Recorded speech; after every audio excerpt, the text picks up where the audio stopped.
నమస్కారం అండి. అంతర్యామిలో ఈరోజు అంశం ఇంకొంచెం ముందుకెళ్ళు.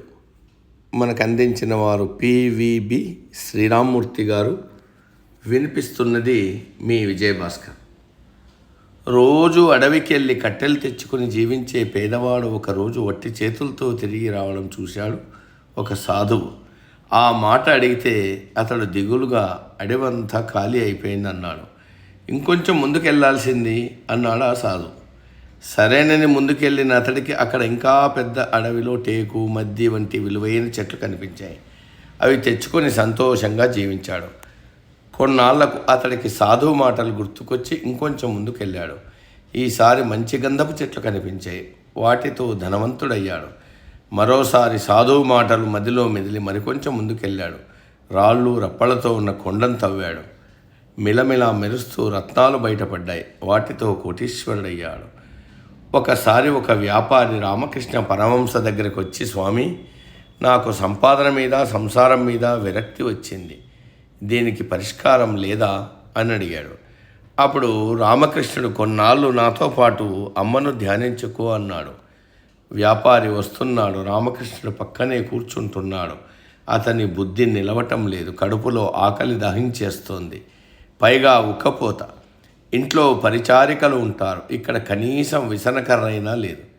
పరమహంసను పిలిచాడు. ఆయన పలకలేదు. ఏమి చెయ్యాలి? ప్రాణం పోయేటట్లుందే. మరోసారి రామకృష్ణుడిని పిలిచాడు. అబ్బే, లాభం లేదని గుళ్ళోకి వెళ్ళాడు. పూజారిని అడిగి ప్రసాదము, అరటిపళ్ళు తిన్నాడు. నీళ్లు తాగి చల్లని గాలిలో పడుకున్నాడు. రామకృష్ణుడు సమాధి నుండి లేచాక వ్యాపారి జరిగింది చెప్పాడు. అప్పుడు పరమహంస అతడికి చెప్పిన కథే పైన చెప్పుకున్న ఇంకొంచెం ముందుకెళ్ళు. దీనిలో పరమాత్మ జ్ఞానం పొందాలనుకున్నవారు, పరతత్వాన్ని అవగతం చేసుకోవాలనుకునేవారు తెలుసుకోవాల్సిన విషయం ఎంతో ఉంది. ఒక కఠినమైన నిర్ణయం తీసుకోవాలంటే మనకున్న కొన్ని అలవాట్లను, ఆలోచనలను వదిలి బయటపెడాలి. చెరువులో నుంచి బిందెతో నీరు ముంచుకోవాలంటే ముందు 2 చేతులతో నీటిపైనున్న నలకలను, నాచును దూరంగా నెట్టివేయాలి. ఆ తర్వాతే బిందె ముంచి నీరు తీసుకెళ్ళాలి. శుభ్రమైన వస్త్రంతో దాన్ని వేరొక బిందెలోకి వడగట్టాలి.